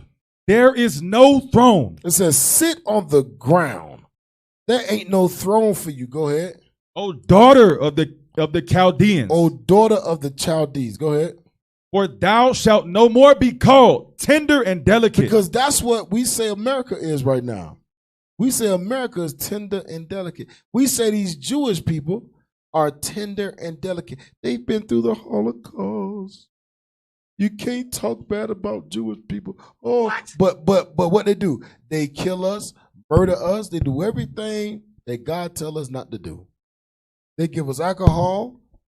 They push homosexuality. We ain't even go into that. Bring it out. How Israel has one of the biggest homosexual parades in the world. Think God is not going to hold you guilty for that? But you love God? You the chosen people of God? We saying we the real Jews and you saying we ain't, but you accept homosexuality? You accept same-sex marriage? You accept sucking a baby's penis? How, Sway? Oh, they don't want to tell you. They don't want to get into that. When they circumcise Jewish babies, what do they call them? The rabbi sucks the foreskin off of the baby's penis. Nigga, you gay. And you know what else? It has been many cases of babies getting herpes from the rabbi sucking the foreskin off of the baby's penis. Stop it. Get some help. And you say you God's chosen people? And you mad at Hitler? Hell no. Could you be mad at Hitler? These dudes suck baby penises, man. That's base. That's what the scriptures say, base. That's a base people. Go ahead, read on. Verse 2. Take the millstones and grind meal. Go ahead. Uncover thy locks. Make bare the leg. God says, uncover thy locks. Uncover thy locks. Don't try to make it seem like you so innocent. that you don't jump on rods to rod to rod. Don't make it seem like you a wholesome gal. Don't make it seem like you discreet and chaste. Keep us at home. God say, no, show who you really are. Read it again. Take the millstones and grind meal. Grind meal. Uncover thy locks. Uncover the locks. Make bare the leg. Make bare the leg. Show your skin. Show your body. Go ahead. Uncover the thigh. Uncover the thigh. Go ahead. Pass over the rivers. Pass over the rivers. You know how when a woman has a long dress, she lift up the dress to walk over the river. Go ahead. Watch this. Thy nakedness shall be uncovered. Thy sin shall be uncovered. Your sin will be revealed. Your sin will be exposed. And you dealing with brothers that will not sleep a day or night to bring out this sin of yours. That's right. Will meditate daily. You get brothers already reading 4 chapters a day. Right. Out, brothers gonna jump to 20 chapters a day. That's right. Just to find precepts to cut your ass up. Boy. Brothers gonna go. Hey, you think we Googled before? You think we was on YouTube searching before? You think we was reading books before? We got all types of books. Right. We got all types of understanding that the Lord has given us just in these past weeks on how Christopher Columbus was a Jew man, a Jewish man. The conquistadors were Jewish people. Hernan Cortez was Jewish. Ponce de Leon was Jewish. Bring it out. The conquistadors were Jewish. The Spaniards were Jewish. Damn. Tell you, man, y'all don't want this smoke, man. Hey, Cap, brothers don't even have cable no more. We just, we YouTube, we read. That's it. That's all we do. That's it. Bring it and work. And work. That's it. We go to work thinking about how we going to find information on your ass. That's right. We leave work thinking about how we going to find information to expose your ass. That's all we do. You don't know what you did, man. You gave brothers a purpose in life. Getting it in. We already felt like we ain't shit. You gave brothers a purpose in life to continue enduring to the end. That's right. You gave brothers faith that the Most High is real. That's right. That this thing is real, man. Bring it out. Bring it out. Brothers is like, hey, I'm going to die with my foot on this Jewish man's neck.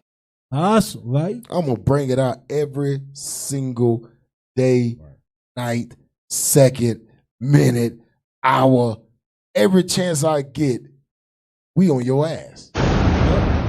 Finish that scripture. We almost done. Yes, sir. Thy nakedness shall be uncovered.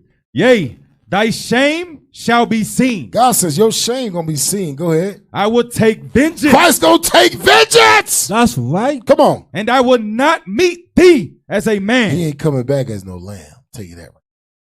Christ said, I ain't gonna meet you as a man. I'm gonna meet you as a God. And ain't nothing you can do about it.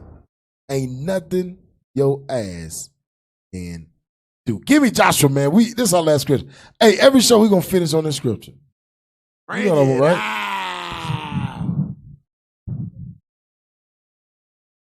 Go ahead and read that. This is the last scripture. We out. The book of Joshua, chapter 10, verse 24. Bring it out. And it came to pass when they brought out those kings unto Joshua, that Joshua called for all the men of Israel. Come on. And said unto the captains of the men of said unto the captains of the men. Go ahead. Of the men of war. Read. Which went with him. Come near. Come near. Put your feet upon the necks of these kings. Put your foot upon the neck of these heathens, man.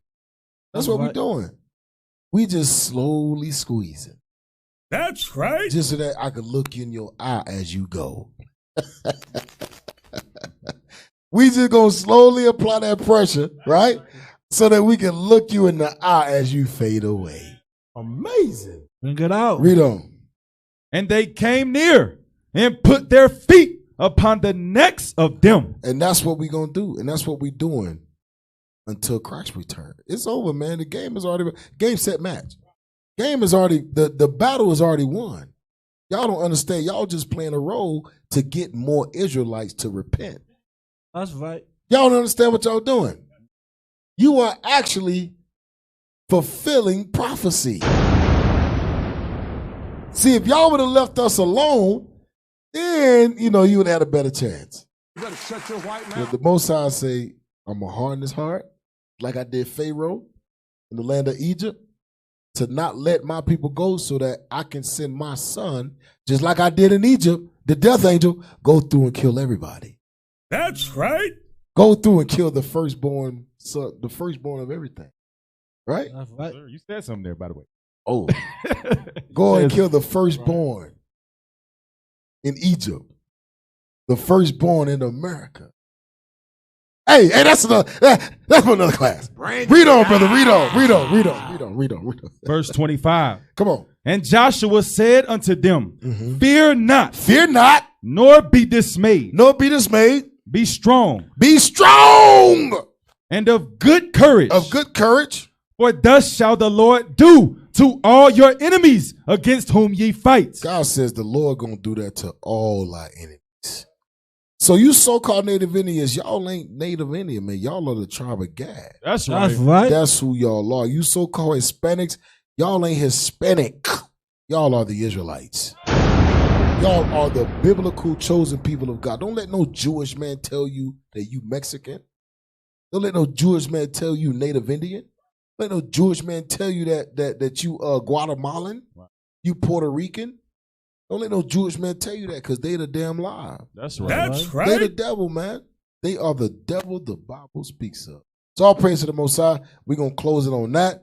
All right. So we're going to be on same time next week. Lord's will. We on 11 o'clock Eastern, 9 o'clock Mountain Time. Mountain Standard Time. Right. All praise to the Most High. Kind of got to my left. What Key said. To my right. I'll pray. Hey, y'all pray for the soldier, man. Y'all pray for Soldier Yakinan, man. He ain't used to this. Brother, I don't know. We're going to pray for the brother. Lord's will the brother get used to, being behind the camera. You know what I'm saying? But we going to be all right. He going to open up. That's right. Oh, yeah. He going to have to open up. He going to open up. He going to be all right. He going to be all right. All right, Israel. So with that we say, never give up. Never give in. Never give up. Never give in. Never give up. Never give in. Never give up. Never give in. With that we say, no.